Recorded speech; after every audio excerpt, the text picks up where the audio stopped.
Good evening, sir. We are the reporters that will discuss about social, political, economic, and cultural issues in Philippine history. Evolution of Philippine Constitution. So, by the way, I will read a short summary of evolution of the Philippine Constitution. The Constitution is derived as a set of fundamental principles or established precedents according to which a state or other organization is governed.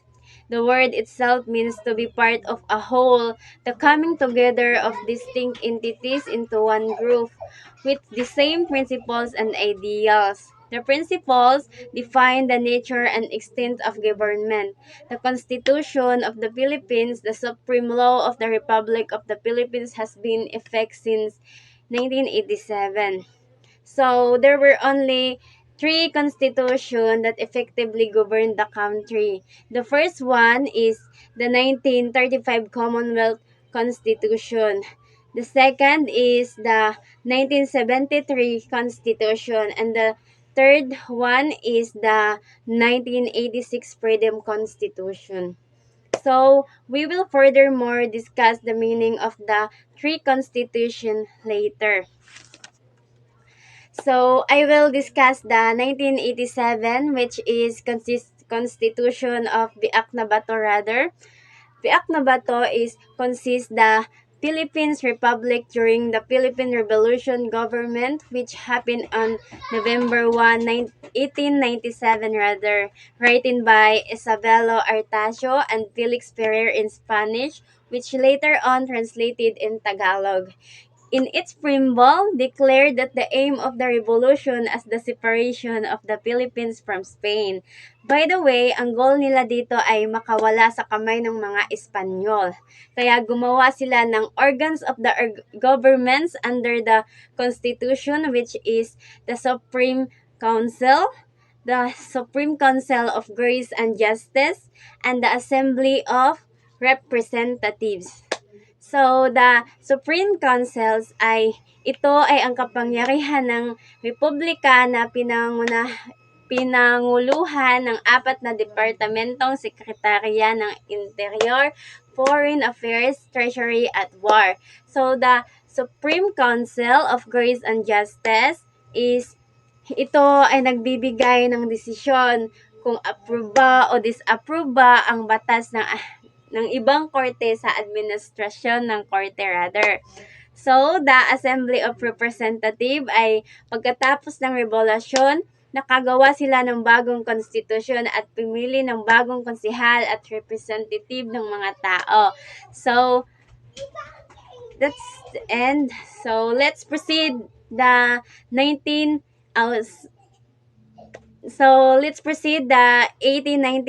Malolos Constitution rather. So, good day everyone. Good day, sir.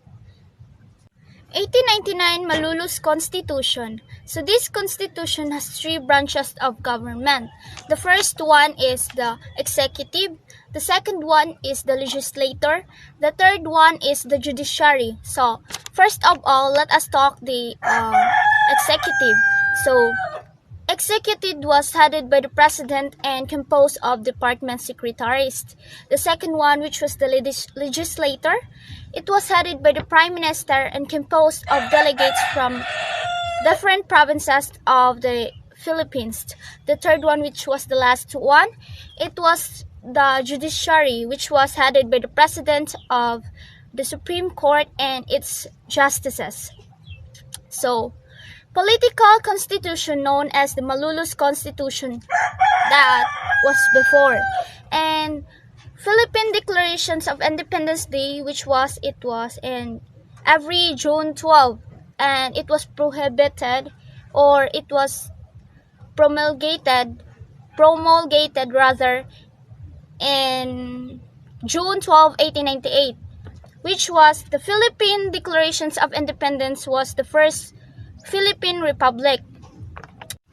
The political constitution of 1899 contains 39 articles, 14 titles, 18 articles of transitory provisions, and final edition of article. So this political constitutions of 1899 is a document that was approved by the Congress on November 29, 1898. And this constitution or document has written in Spanish before, but for now, as far as I know, there were a document that was written in Tagalog. There were 7 countries that were studied by sharing similar social, political, ecological, and governance conditions with the Philippines, which are the Belgium, Mexico, Brazil, Costa Rica, Guatemala, and French constitutions of 793. So, in Philippines, there were prior constitutional. The first one is the Cartalia and the Sangguniang Hukuman. The second one is the Charters of Laws and Morals of the Katipunan, which was written by Emilio Jacinto in 1896. The third one is the Biak na Bato Constitution of 1897, which was planned by Isabelo Artacio. The fourth one is Mabini's Constitutional Program of the Philippines Republic of 1898. The second one is the Provisional Constitution of Mariano Ponce in 1898 that followed the Spanish Constitutional. The last one is the Autonomy Projects of Paterno in 1898. So, in the Battle of Manila Bay, which was on May 1, 1898 rather, the Spanish was defeated by the Americans, and the U.S. Navy transported Aguinaldo back to the Philippines before. And so, the Constitution placed limitations on supervised the freedom of action by the chief executive, which would have hampered rapid the decision making. So, the Malulus Constitutions of 1899 is important because after the promulgations of Malulus Constitution on January 22, 1899, it was replaced the revolutionary government with the Philippines Republic, and the Malulus Constitutions of 1899 became the legislative branch of government. So the next topic that we will discuss is the primary source, the preamble of the political constitutions of 1899. So when we say preamble, what is preamble in your own words? So when we talk about the preamble, it came from the Latin word preambulus, which means about walking before. So walking before the political constitutions of 1899. So in the primary source of preamble of political constitutions of 1899, it has 27 articles of Title 4. The 27 articles of Title 4 contains natural rights, popular sovereignty of Filipinos, and lastly, the enumerations of which does not imply the prohibitions of any other rights of expressly stated. So, the next Article 5 of Title 3, it declares that the state recognizes freedom and between of equality of the beliefs as well as the separating church and state. So, in the Article 4, Title 3, it was focuses about the separations of the church and state. So, in the Article 4, Title 2, the government rather is need to be popular, representative, alternative, and responsible, and shall exercise three distinct branches of government, which was it was I was talking about the lately about the which was I was talking about earlier in the 1899 Malulus constitutions. So the first branches of distinct was the power legislative. So power legislative was vested by the numerical body called the Assembly Representative, members of which elected for term of 4 years. So the executive is vested by the president and elected by a constituent of the Assembly of Representative and a special representative. So the last one is the judicial or judiciary. So it was headed by the president of the Supreme Court and its justices. That's what I like. That's why I said before. So the 1899 Malulus Constitution was never enforced due to ongoing war, the World War II, I guess, and the Philippine territory of the United States by signing the Treaty of Paris between Spain and the United States rather. So the Philippine territory of the United States is they were finding a way to sign an agreement, which is the Treaty of Paris. So in primary source preamble of the political constitutions of 1899, it focuses on the event. The preamble of the political constitutions of 1899 was obtained the truth, justice, freedom, love, and equality and peace, though ordained and promulgated the Philippine political constitutions of 1899. 1935 ang saligang batas ng Commonwealth. Nararapat na banggitin na pagkatapos ng Treaty of Paris, ang Pilipinas ay sumailalim sa kapangyarihan ng United States of America na epektibo ang mga bagong kolonisador ng bansa.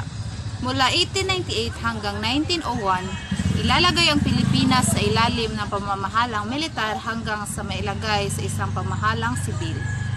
Ang ikalawang batas na gumaganap bilang isang konstitusyon ay ang Philippine Autonomy Act of 1916 na karaniwang itinutukoy bilang Jones Law na binago ang ekstruktura ng gobyerno ng Pilipinas sa pamamagitan ng pagtanggal ng Philippine Commission na pinalitan ito ng isang senado na nagsisilbing mataas na kapulungan at ito ay mga membro ng inilahal na mga botanteng Pilipino at unang tunay na nahahalal sa pambansang lehislatura.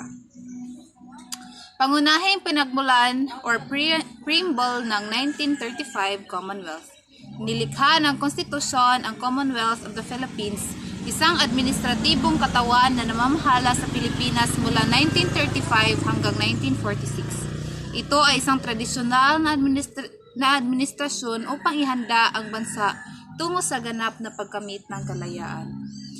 Dito naman tayo sa pagbubuwis sa panahon ng Commonwealth. Ang mga bagong hakbang at batas ay pinakilala upang gawing mas pantay ang sistema ng pagbubuwis sa panahon ng Commonwealth. Ang mga rate ng buwis ay sa kita ay itinaas noong 1936 na nagdagdag ng isang surtax rate sa mga individual nitong kita sa labis na 10,000 peso. So, ang ekstruktura ng buwis ng Amerika sa Pilipinas ay napabuti ngunit hindi pa rin pantay na ang mas mababang uri ang magdadala ng karamihan sa pasanin. Lumaki ang paggasta ng pamahalaang militar ng Hapon na humantong sa isyu ng mga tala ng militar upang masakop ang mga gastos sa digmaan. Constitutional authoritarianism. In 1965, Ferdinand B. Marcos was elected president. 1967, Philippine Congress passed a resolution calling for constitutional toss. Elections of the delegates to the Constitutional Convention were held on November 20, 1970. Marcos cited a growing communist insurgency as reason for the martial law, which was provided for in the 1935 Constitution. After all the amendments introduced, the 1973 Constitution was merely a way for the President to keep executive powers, abolish the Senate, and by the means never acted as a parliamentary system. Instead functioned as an authoritarian presidential. So good morning everyone. We are here to discuss about the 1987 Constitution after martial law. So President Corazon Aquino's government had three options regarding to the Constitution: revert to the 1935 Constitution, retain the 1973 Constitution, and be granted the power to make reforms or start anew and break from the vestiges of the disgraced dictatorship. So they decided to make a new constitution that, according to the President herself, should be truly reflective of the aspirations and ideals of the Filipino people. So in March 1986, President Aquino proclaimed that the transitional constitution to last for a year while a constitutional commission drafted a permanent constitution. So this transitional constitution, called the Freedom Constitution, so maintained many provisions of the old one, including and written from the presidential right through by decree. In 1996, a constitutional convention was created, composed of 48 members, appointed by President Aquino from varied backgrounds and representations. The convention drew up a permanent constitution, largely restoring the setup abolished by Marcos atong 1972, but with new ways to keep the president in check, a reaction to the experience of Marcos' rule. The new constitution was officially adopted atong February 2, 1987. The constitution begins with the preamble. If you can still remember, the preamble atong we the sovereign Filipino people pray the aid of Almighty God. Kadto mo to siya ang preamble katong first part kan is the 1987 Constitution. The first part of the 1987 Constitution. And the 1987 Constitution, it contains 18 self-contained articles, and it established the Philippines as a democratic republican state where sovereignty resides in the people and all government authority emanates from them. It allocates governmental powers among the executive, legislative, and judicial branches of the government. So these are the three branches of the government. So we have here first the executive branch. It is headed by the president and his cabinet, whom he appoints. The president is the head of the state and the chief executive, but his power is limited by significant checks from the two other co-equal branches of government, especially during times of emergency. This is to put in place to safeguard the country from the experience of cases of national emergency. From the experience of martial law despotism during the presidency of Marcos. In cases of national emergency, the president may still declare martial law, but no longer than a period of 60 days. Congress, through a majority vote, can revoke this decision. Yes, Congress can revoke that decision or extend it for a period that they determine. The Supreme Court may also review the declaration of martial law and decide if there were sufficient justifying facts for the act. The President and the Vice President are elected at large by direct vote, serving a single 6-year term. So if I'm not mistaken, exactly in the 1987 Constitution, then stipulated there the power of our President and the Vice President or the administrative agencies. So, for your information, guys, President cannot make laws. But they can declare war and they can interpret laws. Next is the legislative power. The legislative power resides in the Congress divided into two houses, the Senate and the House of Representatives. So, Senate is the upper house while the House Representative is the lower house. So the 24 senators are elected at large by popular vote and can serve no more than 2 consecutive 6-year terms. The House is composed of district representatives representing a particular geographic area and makes up around 80% of the total number of representatives. There are 234 legislative districts in the Philippines that elect the representative to serve 3-year terms.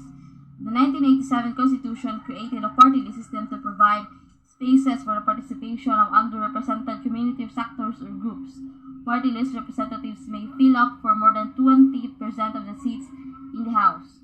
So aside from the exclusive power of legislation, Congress may also declare war. Yes, they can declare war through a two-thirds vote in both upper and lower house.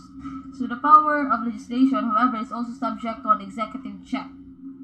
So as the preside retains the power to veto or stop a bill from becoming a law.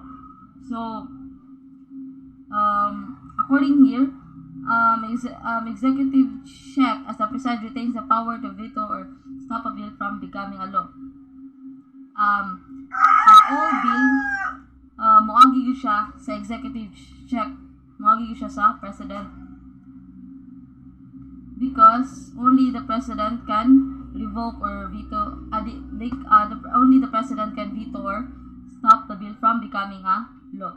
So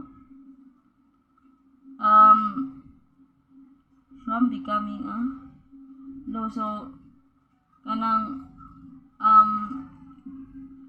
by the way, how a bill become a law? First, maagi siya preliminary reading, i-present, second, argue, debate, then third is to approval. Dinha na makabuot ang executive branch, or the president, if he will approve or veto the bill. So, if iya approve, it requires publication. Well, if iya veto, naapod siya reasons. It requires reasons.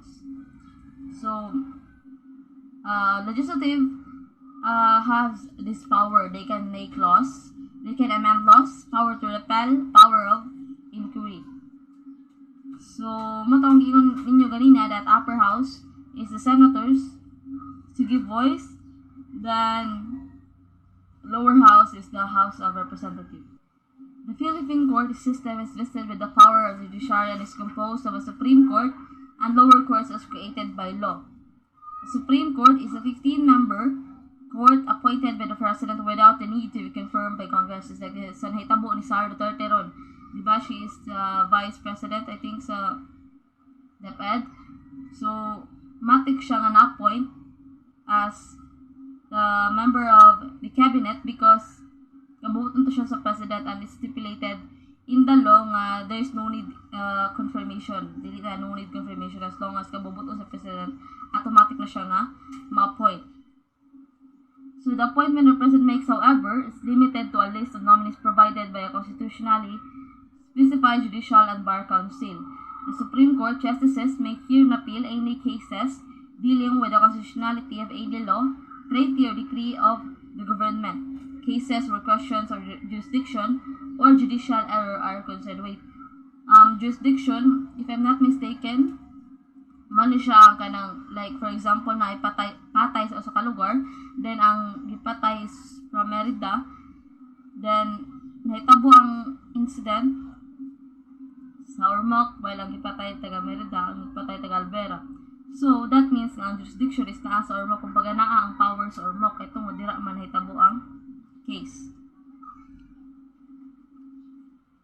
So the Supreme Court is also in charge of overseeing the functioning and administration of the lower courts and their personnel. So, ang judicial, if Article 8 man pagano siya sa 1987 Constitution, and it composed lawyers and judges.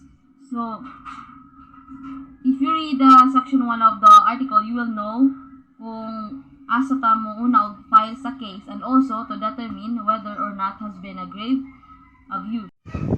Good day, everyone. Our last topic was about the 1987 Constitution after martial law. Now, our discussion is about the attempts to amend or change the 1987 Constitution. There are three methods to change the Constitution. The first one is the Constituent Assembly or the Constitutional Assembly. It is a body or assembly of popular elected representatives which is assembled for the purpose of drafting or adopting a constitution or similar document. The second one is a constitutional convention.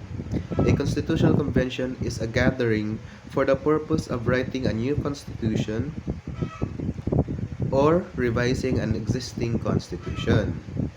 The third one is People's Initiative, or PI. It is a common appellative in the Philippines that refers to either mode for constitutional amendment provided by the 1987 Philippine Constitution or to the act of pushing initiative, national or local, allowed by the People Initiative and Referendum Act of 1987. In 1995, the first attempt to amend the Constitution, the Secretary of National Security Council Jose Almonte drafted a constitution, but it was exposed to the media and never prospered. In 1997, a second attempt was made when a group called PERMA is People's Initiative for Reform, Modernization, and Action. They hope to gather signatures from voters to change the Constitution. Many were against this, including the late Senator Miriam Defensor Santiago, who brought this to the Supreme Court in one saying that the People's Initiative cannot be pushed through without an enabling law. So these three methods needs to be ratified in order for it to be officially valid. Thank you. So, good evening, sir. I am one of the reporter for Group 4, and here is my topic report. Policies on Agrarian Reform. Agrarian reform means the redistribution of lands, regardless of crops of fruits, produced to farmers and regular farm workers, who are landless, irrespective of tenurial arrangement, to include the totality of factors and support services designed to lift the economic status of the beneficiaries and all others. So, ang agrarian reform is designed to lift the economic status and also to support our farmers.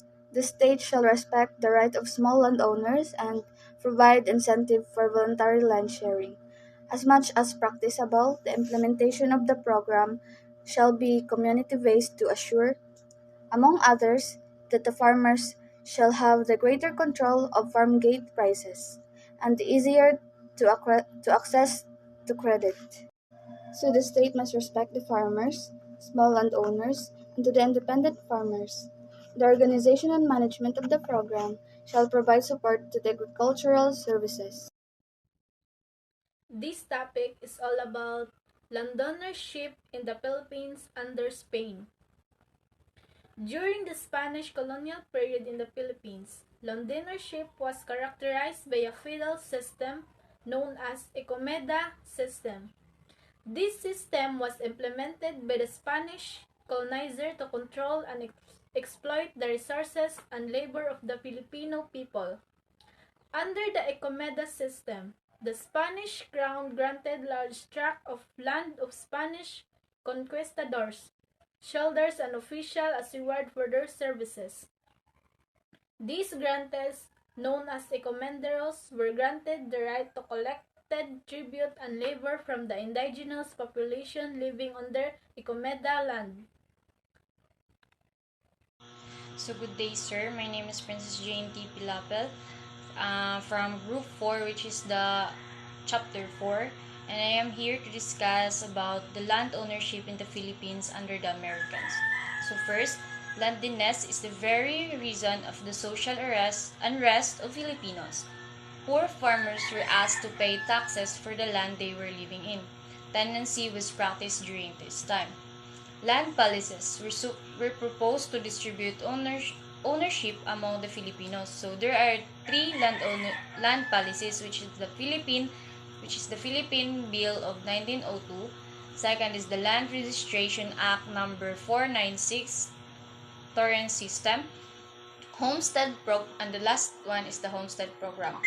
So first is the Philippine Bill of 1902. Provided regulations on the disposal of public lands, states that a private individual could own 16 hectares of land while corporate landholders could own 1,024 hectares. Americans can own agricultural lands. So the second one is Land Registration Act number 496. Introduce the torrent system where people will register their names as landowners. This is expected to provide a more organized system within land ownership. And the last one is the Homestead Program 1903. States that a tenant or poor farmer could start an agricultural business by acquiring a 16-hectare farmland limited to northern Luzon and Mindanao because the Americans find it hard to colonize these parts. So land ownerships only worsened under the Americans because there was no limit on what extent a person can own. The only beneficiaries from this system were the rich. They can afford to buy the lands as long as they can. Also, not all the freer lands, public government lands, were given to poor farmers. Instead, these lands were sold to Americans and farmers, and Filipino business rather. Besides those, this land reform lacks support mechanism, wherein if a farmer receives a land, he only receives a land and nothing more. Because of that, many Filipinos were forced to settle back to tenancy. Filipino hacienderos buy the lands and some forcefully take over lands of tenants who cannot pay their taxes and debts. Due to this, the number of tenants increased, resulting to peasant uprising, which is the Colorum uprising, and Sakdal uprising in Luzon. So first is the Sakdal uprising. In central Luzon, 2 days, May 2 and 3, 1935, showed social inequality, land ownership, and tenancy. So Sakdal, to accuse or nasasakdal. Sakdal, the title of the newspaper made by Benigno Ramos. This newspaper led to the establishment of Partido Sakdalista in 1933. So Partido Sakdalista wanted reforms such as abolition of taxes, equal ownership of land, opposed the nationalista parties, acceptance of gradual independence from US because they wanted immediate cutting of ties with Americans. In the 1934 elections, they garnered 3 seats in the House of Representatives. They started an uprising in 1935 but did not succeed. Due to this loss, Ramos left the country and Partida Sakdalista collapsed. 1935 Commonwealth period tenant uprisings, the issues about landlord-tenant relationships increased. That that is why Quezon proposed social justice programs to resolve the programs. These programs include NARIC, means National Rice and Corn Corporation, Court of Industrial Relations, and the last one is the National Land Settlement Administrations. So first is the National Rice and Corn Corporation or NARIC, public defenders for peasants or tenants in court battles.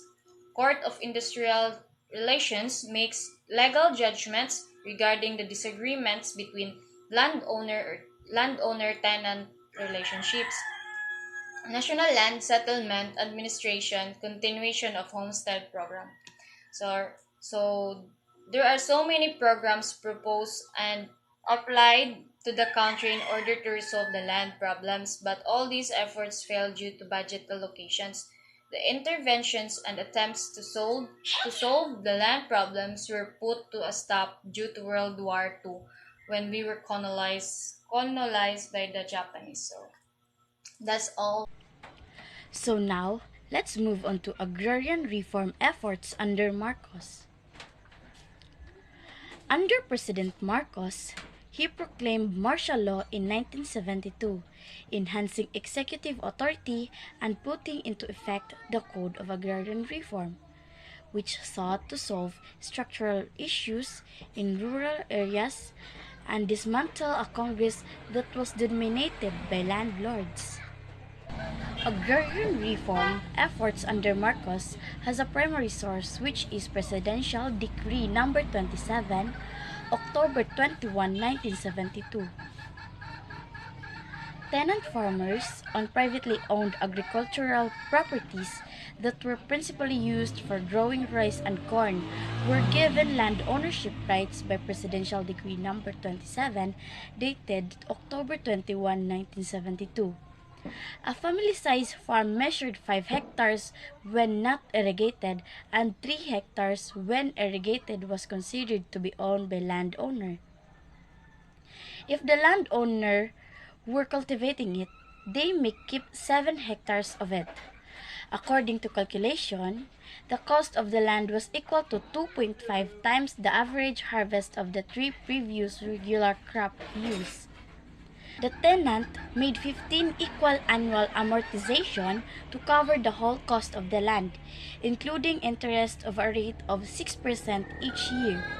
These amortization were granted by the government through shares of stock in government-owned enterprises. President Corazon Aquino's administration placed a great deal of emphasis on post-1986 agrarian reform in the Philippines, using it as the cornerstone of her social policy. In 1988, the Comprehensive Agrarian Reform Program or CARP was launched, allowing agricultural holdings to distribute to tenants, farmers. Congress' reluctance to pay for the high compensation cost of the controversy surrounding the stock's redistribution option, however, hampered the program. The initiative was accelerated under President Ramos to achieve the 10 years deadline, but by 1986, only 58.25% of the overall area objectives has been disappeared. Republic Act Number 8532, which amended CARL or Comprehensive Agrarian Reform Law and extended the program of an additional 10 years, was passed into law in 1998. The program was also exposed taxes in a number of industries, including banks, insurance firms, tobacco goods, alcoholic drinks, forest products, mining concessions, as well as commercial, manufacturing, and vocational licenses. The Underwood Simmons Tariff Act of 1931 and minor modification in the Internal Revenue Act of 1904 resulted in low government revenue. Carper and the future of agrarian reform in the Philippines. The new deadline of CARP expired in 2008, leaving 1 million farmers beneficiaries and 1.8 million hectares of agricultural land to be distributed to farmers. From 2009 to 2014, Carper has distributed a total of 1 million hectares of land to 900,000 farmer beneficiaries. The DAR and the Department of Environment and Natural Resources are the government agencies mandated to fulfill CARP and CARPER. Evolution of Philippine taxation. So in today's world, taxation is a reality that all citizens must contend with for the primary reason that governments raise revenue.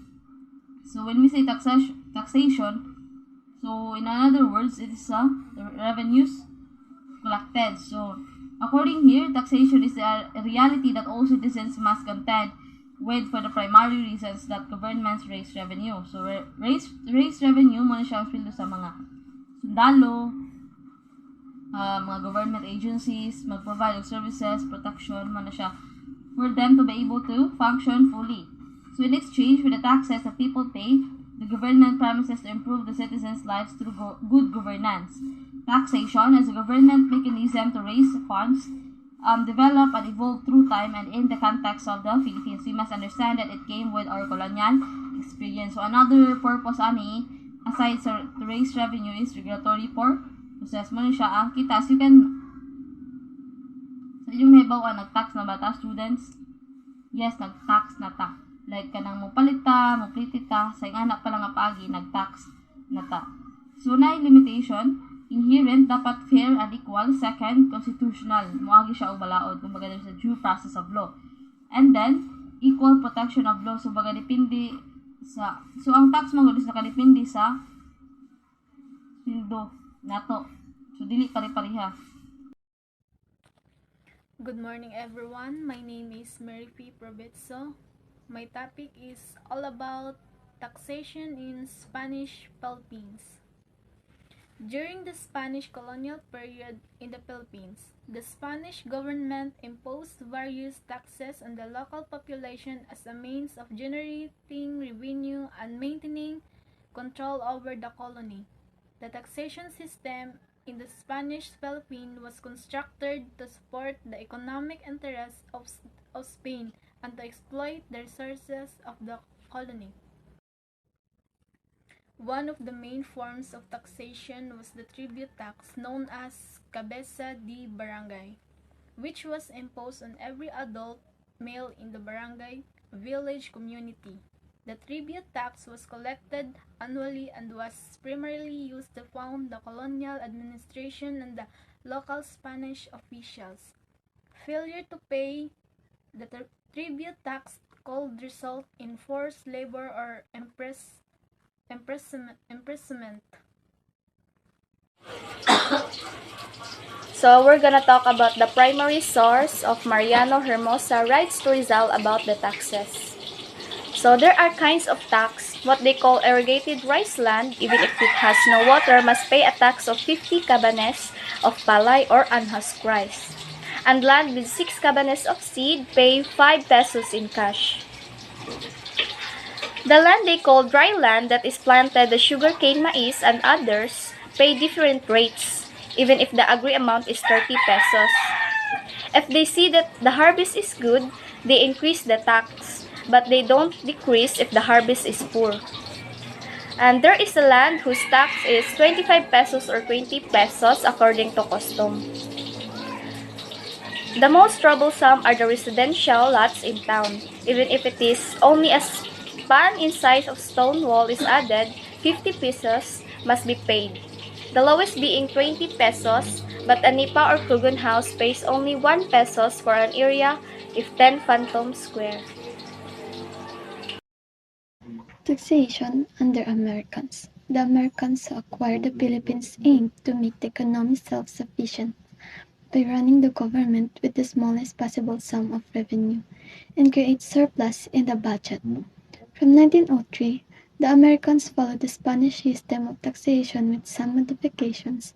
Nothing that the system introduced by the Spaniards were outdated and regressive. Later on, the Urbana world be replaced by the tax on real estate, which became known as the land tax. The land tax was rebuilt on both urban and rural estate.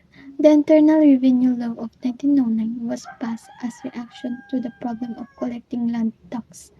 It prescribed 10 major sources of revenue. Number 1. License taxes on firms dealing in alcoholic beverages and tobacco. Number 2. Exercise taxes on alcoholic beverages and tobacco products. Number 3. Taxes on bank and bankers. Since 1898 to 1903, Americans followed the Spanish system of taxation.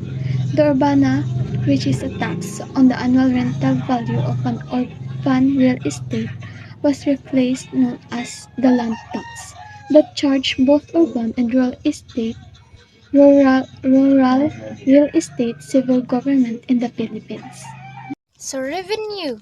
So when we say revenue, it is the buwis or kita. So revenue is also earned by the government and the non-profit. So let us continue the revenue or income taxes. So document stamp taxes is a tax for documents and instruments or etc. So usually document stamp is we always use this for filing and or for getting a certification of enrollment in school or certifications of registration. So the next one is the cedula. So cedula is a proof of identification when, example, when you're applying for a job or if you were registering a business or filing your income tax returns. So the next one is the taxes and insurance, and next is the taxes on forest product. So forest product contains a lumber, the plywood, pulp, wood charcoal, and etc. So when in forest products tax, it is 10% of the market value. So the next one is the mining concessions. So mining concessions is a license or permit that contract gives private companies to extract minerals of the public lands. So the next one is the business and manufacturing. So when we say manufacturing, it is all the finished goods, such as human labor and the machinery. So lastly, the occupational licenses. It is a license to pursue particular professions of vocation for compensation. Compensation rather. It is a permit that issued by the government to work in a particular field. So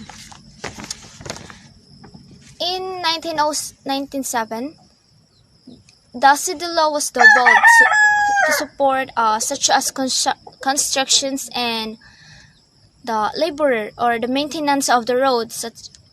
And in 1913, Underwood-Simon's tariff hit was passed. So Underwood-Simon's tariff is a law or a republic act here in the Philippines or in the United States. But here in the Philippines, as far as I know, this act or this republic act or law was totally remove all the restrictions. So Government General Francis Borton Harrison, he urged that the tax received be increased to make up for the loss.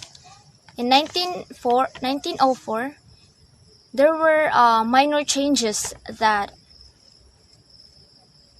maybe such as the impositions of taxes in mines when you were mining, such as the public lands, and the petroleum products such as the gas. And lastly, the dealers of petroleum products, and additionally the tobacco. And in 1914, the income tax was introduced. So when we say the income tax, it is a federal, state, or the property. And in 1919, an inheritance tax was created. So when we say the inheritance tax, it is for example, it is paid by a person who inherit or property of a person who has died. Fiscal policy from 1946 to present. The impact of war on the Philippines economy was effectively disparate as Manila. The United States may have declared the Philippines independent, but as the country needed rehabilitation funds from United States. The economic situation was so problematic that by 1949, there was a severe lack of funds in many aspects of growth came during the time of President Epidio Quirino throughout the implementation of important and exchange control that led to import substitution development.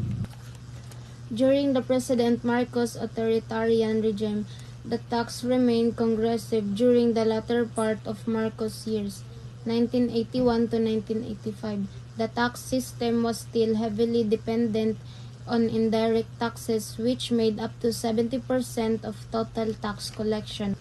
A major reform in the tax system introduced under the term of Aquino was a major introduction of the value with the following features. 1. Uniform rates of 10% on sale of domestic and imported goods of service and 0%. 2. 10% in lieu of varied rates applicable to fixed taxes, 60 nominal rates, advance sales tax on original sales, subsequent tax, compensating tax, excess tax on solvents and damages, and the tax of proceed videotapes. 3. 29% tax on entities with annual sales receipt or less than 5,200,000 their original state price regulated petroleum products and fertilizer. 4. Additional 20% tax on non-essential articles such jewelry, perfume, tolled waters, yachts, and other vessels for pleasure and sports. Greater political stability during the administration of Fidel V. Ramos in 1992 allowed continued economic growth. The Ramos administration ventured into its own tax reform program in 1997 through tax reform program which was implemented. The administration of new President Rodrigo Roa Duterte promised tax reform, particularly in income taxes, at is vowed to lower income tax. Came of the country is the second highest in the Southeast Asia, and the current laws of income taxes were outdated as they were drafted 2 decades ago.